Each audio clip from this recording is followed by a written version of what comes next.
India and China continue to issue conflicting maps as to the precise locations of their border in several different sectors where their armies continue to skirmish. Google Earth has heretofore made its maps outside national dictates, depicting disputed areas as such, without taking sides.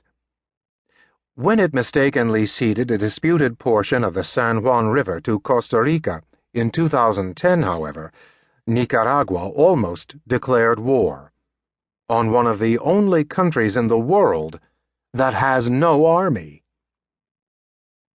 Amusingly, borders change so constantly that they are themselves the best reminder that there is nothing permanent about maps. Indeed, over time, even the most basic cultural labels that we associate with the compass directions evolve in meaning. A quarter-century ago, East meant the Soviet Union. The Cold War was often referred to as the East-West conflict. Yet today, nobody would place the label East over Russia. The real East is China-centric Asia that contains over half the world's population and represents 1/3 of the global economy. Similarly, West used to refer to only the Judeo-Christian countries of Western Europe, or more expansively, the members of the transatlantic NATO alliance. But today, when we speak of the West, we mean the European Union's almost 30 members, as well as North America, and even the entire South American continent, the third pillar of the Western world. And indeed, with many countries of the erstwhile South, meaning Third World, such as India, growing faster than the West, the diplomatic bloc of the Southern Hemisphere has all but dissolved. Old World once meant Europe, and New World referred to the Americas. Now the West has become the old, while Asia is the new. As the reality of Asia's hyperdevelopment sank in for a recently arrived Western journalist in Singapore, he mused during our first conversation.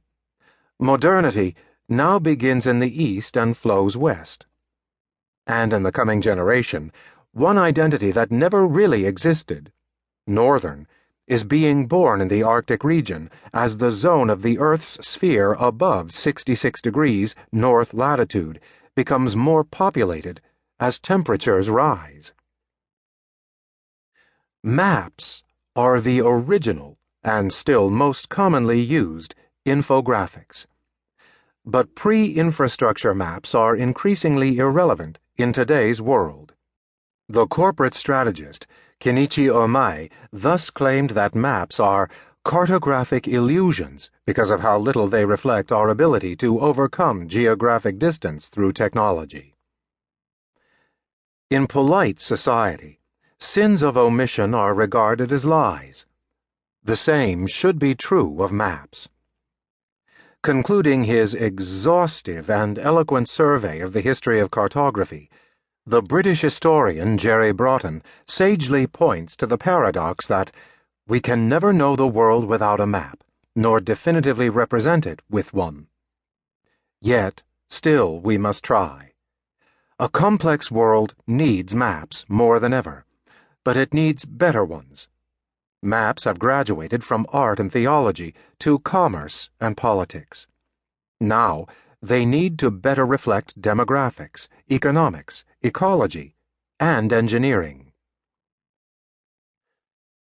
During the early Cold War, America's 64th Topographic Engineer Battalion surveyed rugged terrain such as jungles and minefields from Liberia to Libya and Ethiopia to Iran, to help the United States produce more accurate maps for military operations and munitions targeting.